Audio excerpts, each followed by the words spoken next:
pues seguimos entonces con el último punto de la presentación y ya luego volvemos a las últimas dos preguntas de la encuesta, ¿vale? Que tiene que ver el último punto con uno de los conceptos que se ha venido hablando a lo largo de toda la jornada, ¿no? Desde José Antonio hasta bueno, a mí misma y David hemos comentado que uno de los aspectos importantes de esta nueva normativa es que todos estos conceptos o todos estos parámetros de riesgos al final tienen que ir ligados a una generación de escenarios macroeconómicos y que no es un escenario macroeconómico en concreto, o sea que no es una previsión macro que tengo que hacer, sino que tengo que hacer o simular distintos escenarios y calcular la probabilidad de ocurrencia de esos escenarios. En este sentido, hemos trabajado en AFI junto con nuestro área de análisis, que viene haciendo, ahora cumplimos nosotros 30 años el año que viene, y hace básicamente 30 años que venimos teniendo un departamento de análisis que hace justamente eso, ¿no? Generación de escenarios macroeconómicos. Venimos haciendo previsiones macro a lo largo de muchos años, donde tenemos un equipo que, pues, trimestralmente, básicamente, cada trimestre, revisa las previsiones macroeconómicas que tenemos y que genera la mayor parte de las variables que necesitamos para estos modelos de PDs, LGDs, para ajustar estos modelos de PDs, LGDs, EADs al ciclo, ¿no? Tenemos el PIB, tenemos demanda nacional, tenemos IPC, el deflactor del PIB, para sacar un PIB nominal, sobre todo, por ejemplo, para la evolución de las garantías que tenemos en las carteras, tasa de paro, etcétera. O sea, variables que son las que son fundamentales para los modelos, para ligar las variables de PDs y LGDs al ciclo económico. Además de esto, no solo nos quedamos aquí, sino que también trabajamos y tenemos departamentos que, justamente un equipo que hemos creado para poder modelar otras variables que sean importantes para vosotros. Por ejemplo, el precio de la vivienda para actuar como garantía para evaluar el valor de las garantías que actúan en nuestras carteras, ¿no? Entonces tenemos modelos que estamos trabajando con distintas entidades ya para poder ayudarles a que ese input dentro de sus modelos de provisiones esté bien atado, ¿no? Además, esos escenarios, ese es el escenario de partida, ¿no? El escenario base, que al final creemos que tiene mucho sentido, que tiene mucho más sentido que montar un modelo estadístico para generar un escenario central con la cantidad de materia gris que tienen nuestros escenarios centrales metidos con macroeconomistas y demás que están analizando todo el tiempo las variables que salen al mercado y que tenemos una política y una orden de revisión de esos escenarios, pues consideramos que ese escenario central es el que tiene que ser la base para cualquier proyección de escenarios que hagamos a partir de ahí. ¿Qué es lo que hacemos a partir de ahí o qué es lo que tenemos que hacer a partir de ahí? Pues generar escenarios alternativos, ¿no? Y definir, bueno, si queremos 3 escenarios o 5, esto no está limitado, ¿no? Si queremos 3 escenarios donde tengamos un escenario central en el que decidamos que ese escenario central tiene que tener una probabilidad de ocurrencia de 50% y queremos 2 escenarios alternativos, uno positivo y uno negativo, que les asignemos unas probabilidades de ocurrencia determinados, lo que hacemos es a partir de la evolución histórica de la variable que consideramos como más exógena dentro de una serie de variables que querramos usar, pues miramos cuál ha sido la distribución temporal o la distribución histórica que ha tenido esta variable, que es un poco lo que está en el gráfico que tenemos ahí. Ese escenario central es al final la media de mi distribución. Y para asignarle las probabilidades, pues lo que tengo que ver es cuál es el área que acumula ese escenario central a su derecha y a su izquierda, ¿no? Si quiero 3 escenarios con una probabilidad de ocurrencia en el central de 50 y 2 escenarios de 25-25, pues haré los puntos de corte, que son las líneas estas punteadas que tenemos en el gráfico, en la probabilidad de unos distintos percentiles que van acorde con esas probabilidades, ¿no? El percentil 25, el 50, el 75, ya tenemos ahí pues los 3 percentiles que nos sirven para definir esos escenarios. Y luego tenemos que calcular para el escenario positivo y para el escenario negativo cuál es la media de esa parte de esa distribución, ¿no? Si decimos el escenario negativo o pesimista es un escenario que tiene que acumular una probabilidad del 25%, pero no es el escenario que acumula esa probabilidad, sino que es la media, como el expected shortfall, ¿no? de esa masa acumulada de probabilidad. Con lo cual así fijamos los escenarios, definimos pues la variable que queremos tener como exógenas el PIB, con la distribución histórica del PIB, pues establecemos cuál es la acumulación de probabilidad que tiene esa variable, definimos el escenario central cuál es, fijamos cuántos escenarios queremos tener y con qué probabilidad, y a partir de esa distribución histórica sacamos cuáles son los escenarios de PIB optimistas y pesimistas, con lo cual al final somos capaces de decir, bueno, si en el escenario central en 2018 tenemos un crecimiento del PIB de un 2%, pues con esa metodología, pues mi escenario positivo no necesariamente está equidistribuido respecto del negativo, no es más o menos 1% en cada lado, sino que tengo una probabilidad de que el positivo, un escenario positivo con una probabilidad del 25% en el 3,9 y una probabilidad del 25% en un escenario negativo que está en el menos 0,2, hoy en día teniendo en cuenta esos escenarios. A partir de ahí tenemos que generar el resto de variables que son importantes para el modelo. ¿Cómo lo hacemos? Pues tenemos a partir de modelos estadísticos, en este caso unos modelos de vector de corrección de error, ¿vale? Generamos unas relaciones entre las variables que nos interesen, por ejemplo el PIB, la tasa de empleo, el crecimiento del empleo y el precio de la vivienda, por ejemplo, son estas tres variables las que nos interesan para los modelos que estamos generando. Pues lo que tenemos es un modelo de corrección de error que se ajusta bastante bien a los datos y que nos permiten ver cómo funcionan conjuntamente estas variables, o sea, cómo se mueven conjuntamente el PIB con el desempleo, o con la tasa de empleo, perdón, y con el precio de la vivienda.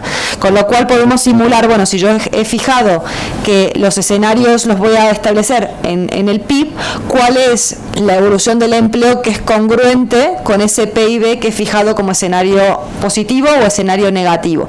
Pues a partir de las funciones de impulso-respuesta que tenemos de este modelo estadístico, pues podemos ver cuál va a ser la evolución prevista del empleo teniendo en cuenta esa evolución prevista del PIB, o cuál va a ser la evolución prevista del precio de la vivienda. Y como no puede ser de otra manera, por ejemplo, aquí lo que nos sale es que el empleo reacciona menos que proporcionalmente, mientras que el precio de la vivienda reacciona más que proporcionalmente a los movimientos del PIB.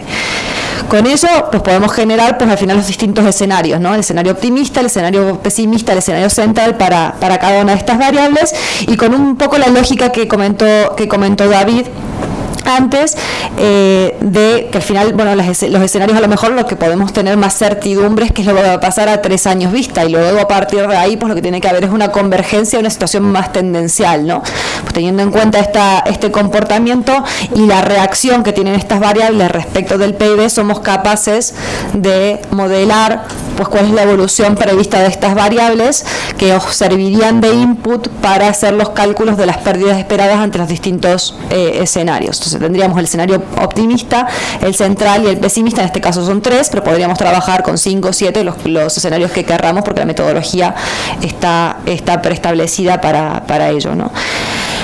Una vez hecho esto, pues también lo que estamos trabajando en los modelos individualizados con distintas entidades y en general en distintos ámbitos es en explotar los datos que tenemos, por ejemplo, del Ministerio de Fomento a nivel de información de precio de la vivienda por municipio, ¿vale? Entonces, evidentemente, si nosotros hacemos una generación de un índice de precio de la vivienda, no es lo mismo la evolución prevista del precio de la vivienda a nivel nacional que para una cartera que tiene una composición distinta de la composición nacional de las viviendas. Con lo cual, por ejemplo, en este caso, lo que veis en pantalla es un análisis de, bueno, cómo espero que evolucione el precio de la vivienda, que es la línea roja, en una cartera que está equidistribuida en 10 ciudades más importantes de España, ¿vale? Tenemos 10% en cada una de las ciudades más importantes, pues teniendo en cuenta realmente el precio por metro cuadrado de estas ciudades, pues cómo creo que va a evolucionar, teniendo en cuenta nuestras previsiones sobre el total nacional, cuál es la relación que tienen estas ciudades respecto del total nacional para hacer unas proyecciones ajustadas a la cartera en concreto que estamos evaluando, a la entidad en concreto que estamos evaluando, ¿vale? Y eso permite también pues tener modelos más ajustados a las características de la entidad y la cartera que estamos tratando, ¿vale? También no lo hemos traído porque estamos trabajando en ello, pero estamos trabajando con Tercero B, que es un spin-off de Idealista, para también ser capaces de proyectar mucho más en detalle por barrios ¿vale? Por barrio idealista, pues proyecciones de precio de la vivienda, y para poder ver cómo ha evolucionado históricamente desde un momento de tasación, por ejemplo, inicial a hoy, cómo ha evolucionado el precio de la vivienda en distintas áreas. O sea, de todas estas cosas más ligado a los inputs de los modelos, estamos trabajando muy activamente en poder otorgar soluciones para todos vosotros, para el cálculo de provisiones bajo modelos, ¿vale? De IFRS 9. Y esto es un poco los puntos más importantes que queríamos tratar. Podemos pasar las preguntas extras que nos quedaban y dejamos también unos minutos para que hagamos preguntas, y después os invitamos al café, al aperitivo. ¿Vale? Siguiente, entonces si sacan los móviles, perdón, que voy a volver a sacar esto de aquí, que tengo que sacarlo.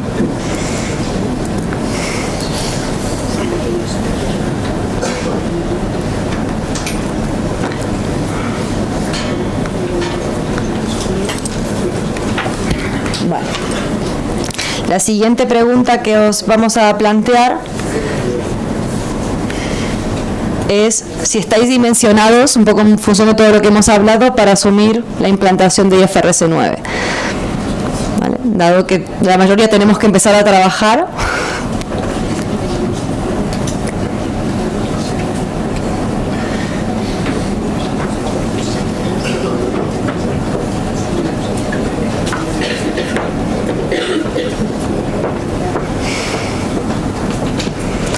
¿vale? Pues como no puede ser de otra manera y que tiene todo el sentido del mundo, los tenemos que analizar, ¿no? Ahora que ya os hemos dado un poco las bases, que probablemente también muchos lo sabíais ya, pero hemos dado a lo mejor más ideas en cuanto a la aplicación de IFRS 9, pues evidentemente tiene todo el sentido del mundo que lo estéis analizando. Quiero que, aquí vamos a hacer un poco cuña publicitaria, evidentemente, ¿no? Que si tienen que contar con alguien, pues que sepan que estamos trabajando en estos temas, que hemos creado justamente un equipo especializado en estas cosas, que hemos incorporado a David al equipo, que viene de un departamento de metodología, de una entidad grande, y que lleva muchos años trabajando en generación de modelos de parámetros regulatorios, y en el análisis de por qué esos modelos regulatorios tampoco se terminan de casar con modelos más de gestión, ¿vale? De scorings, de gestión de clientes. Y la última pregunta es en qué aspectos estáis más interesados, ¿no? En qué aspectos os van a tocar más de cerca en vuestras áreas. Aspectos contables, modelos, temas de gobernanza de estos modelos u otros aspectos.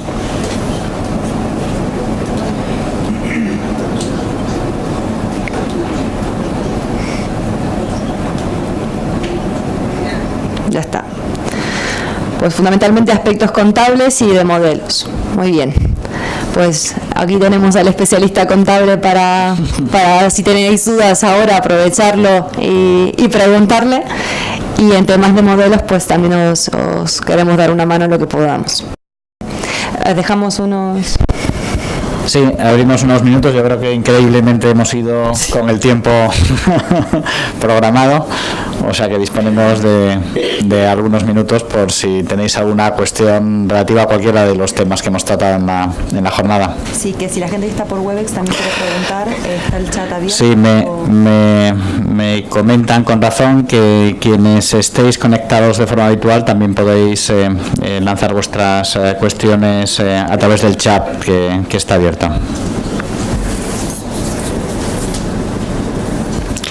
Sí, hay una pregunta por allí. ¿No tenemos? Sí, tenemos.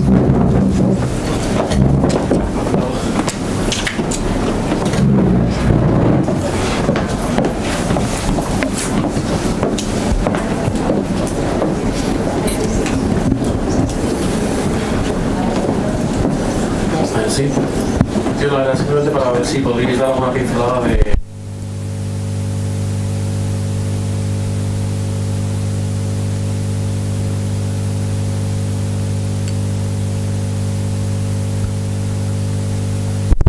sé también si tú quieres comentar.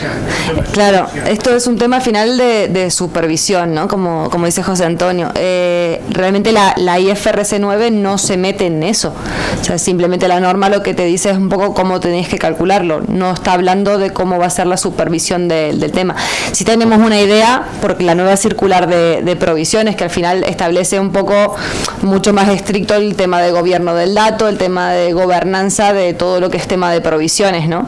Entonces creemos que va a ir en la misma línea que la circular actual en cuanto a revisión, pero no está todavía claro cómo se va a implementar.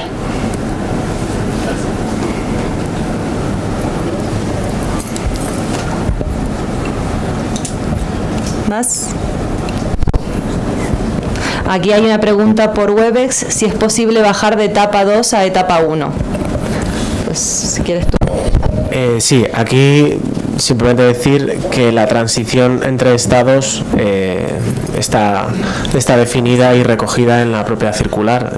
Igual que tú puedes establecer que una determinada operación, pasados el tiempo que sea, ha sufrido un incremento significativo del riesgo en relación a la originación y por tanto provisionas a toda la vida.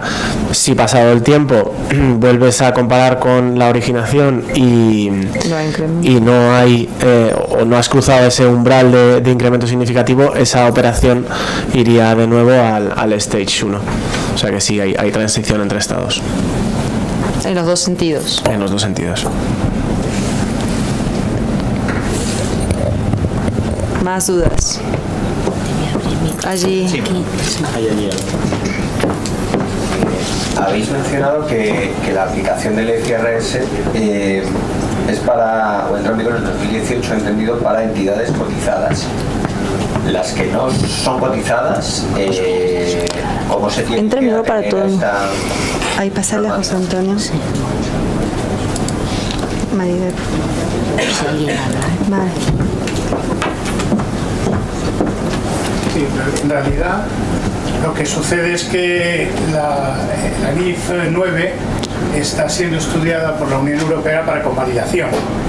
Parece ser que los estudios están muy avanzados y es posible que, si no es este año, porque ya estamos terminando, se convalide el próximo año. Y se va a conservar la fecha de entrada en vigor, que es estados financieros que empiecen en el año 2018. Y esto es general, es decir, para todo el mundo que la quiera aplicar. Por eso incluso la aprobación de la Unión Europea se va a producir con tiempo, lo cual no siempre sucede, Es decir, hay veces que se aprueba una cosa para aplicarla dentro de 3 meses. Aquí si se hace el 17, pues se va a tener un año, ¿verdad? Y esto es para los que coticen en bolsa y para los grupos que presenten cuentas consolidadas voluntariamente utilizando normas IAS, o sea, IFRS, ¿no?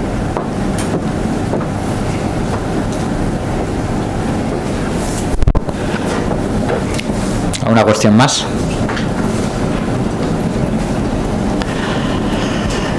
Nada más. Bueno, pues nos espera el tentempié. Antes de eso, comentar que la documentación de la jornada las haremos llegar a todos ustedes esta misma tarde. Agradecer la asistencia y sobre todo también agradecer y pedir disculpas a todos aquellos a los que hemos pedido que no viniesen físicamente a la sesión, dado que no teníamos más aforo, ¿no? Afortunadamente las tecnologías facilitan ahora la asistencia virtual. Pues nada más, nos vemos ahora.